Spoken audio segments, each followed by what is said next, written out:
What is up, YouTube? Welcome back to my channel. It's your boy D Dyson. Now today, we're going to go over Game of Thrones Season 8, Episode 2. Yes, we're going to do a brief recap or a review of Episode 2. And I must say, it is nothing short of amazing. Like, I like the dynamic that Episode 2 displayed, how everyone, all the main characters, how they interact with each other, and more so than it's going to be the last time that they interact with each other. So you just get to see everyone have that banter with each other, interaction with each other, what you want to get off your chest, you know, what is your last moments, all of that, you know. So that's how you could tell it's about to unfold. And I know Episode 3 is the great battle. And I know that this is the last time we're going to see some of these characters alive. It's very sad, but at the same time, very, very entertaining to say the least. So the episode starts how they're all, you know, Jaime arrives in Winterfell and they're in Daenerys' court, so to speak, and how he's answering to the crimes that he committed as far as being called the Kingslayer. So the only thing about that thing is they judged him just, but I see how Brienne stuck up for him because of Brienne's love of Jaime, and she knows the truth of why Jaime did what he did. And I like it because it's so funny how everyone, you know, everyone's right. You watch Game of Thrones, you know, in first season 1, Jaime's a dickhead. Pushes Brian out the window, sleeping with his sister. You just know that Jaime is just, dude, you ain't no good.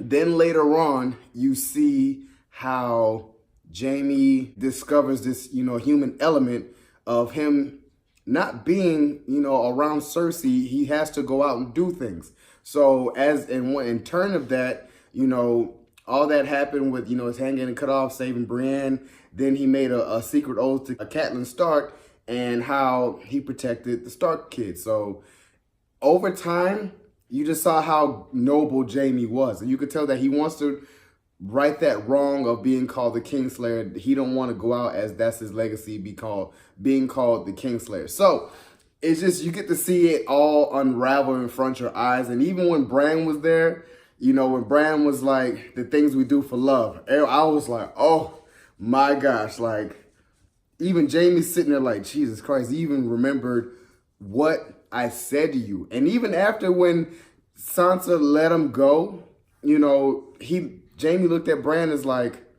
why didn't you tell him that I pushed you? And he was just like, well, I wouldn't have became kind of, you know, one of those fan theories that it came true. You know, it was like, yeah, it is what it is. I wouldn't be who I am today if you didn't do that. So I'll leave you alone. Plus, we need you here. We need everyone fighting. I don't care what it is. We just need you fighting.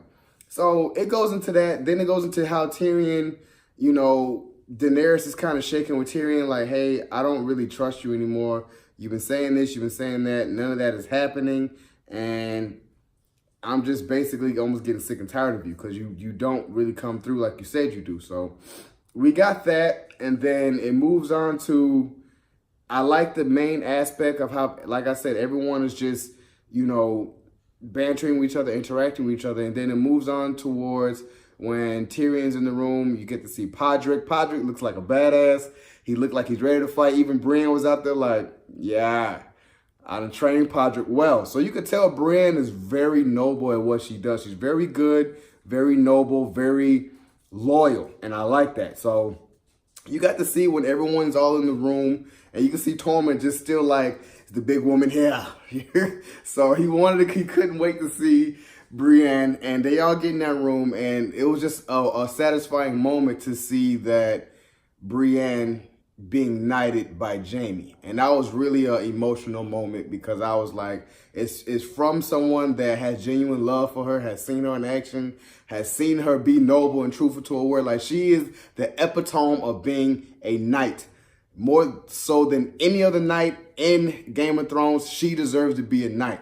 And if I'm not mistaken, she's the first female knight in Westeros.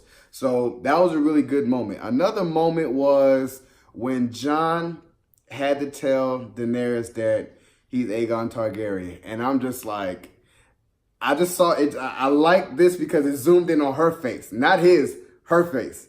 So she had that, are you serious? So you're the rightful ruler, the heir to the kingdom. And you're a threat. You see it in her eyes, like you are a threat to me. Like, so I'm just kind of like, yeah. She wants this throne so bad. So you can kind of imagine how some of her father's instincts is in her. Like, she's hell-bent on becoming queen of the Seven Kingdoms. And I'm just kind of like, that's your sole purpose. That is what you want. Now you're looking at Jon as, okay, yeah, I'm the actual heir. So now she's looking at Jon, okay, yeah, you're an enemy now. Might be possibly, I might be carrying your kid.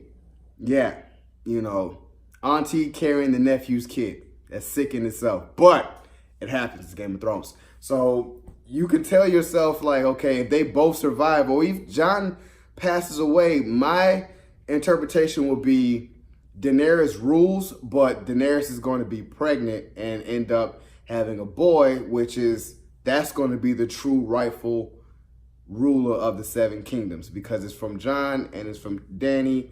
That's the true heir to the throne. And then finally, at the end, how Arya has just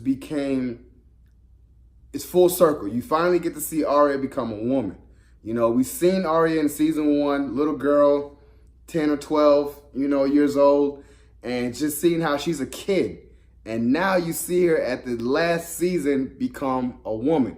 Like, hey, if we're going to die, all this degrading sex that you guys have had on Game of Thrones, all the nudity, all the prostitutes, all the rapes, all the crazy shit, you get to see Arya become a woman in a much more sensual fashion. Like, hey, I'm not here to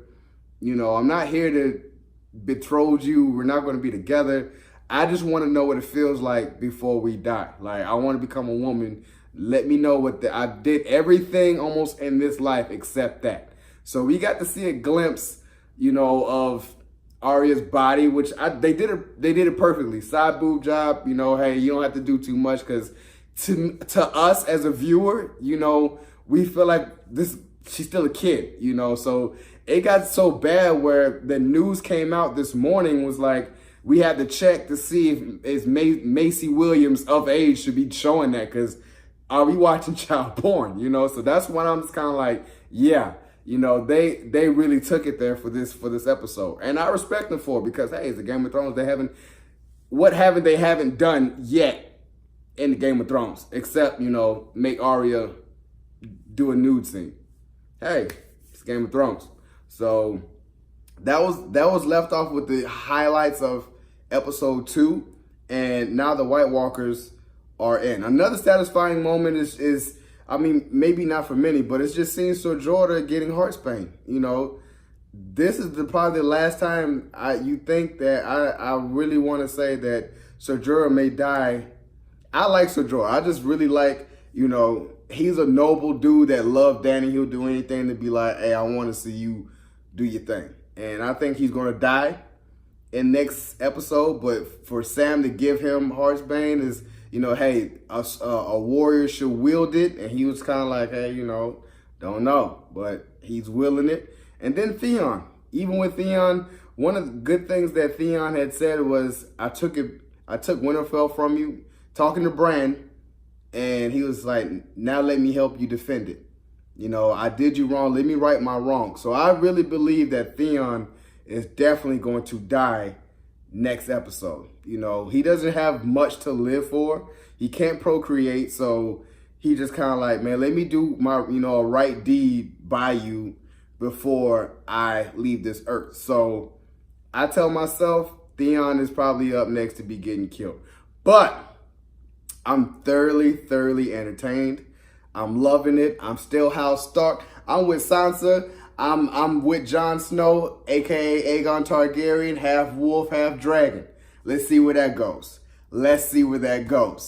So, if you enjoyed my review of Game of Thrones Season 8, Episode 2, Subscribe to my channel. Post a comment down below. Let me know what you think. I want to know. Let's talk about it. Let's just talk about it. So, like this video and subscribe to my channel. It is your boy, D Dyson. Peace.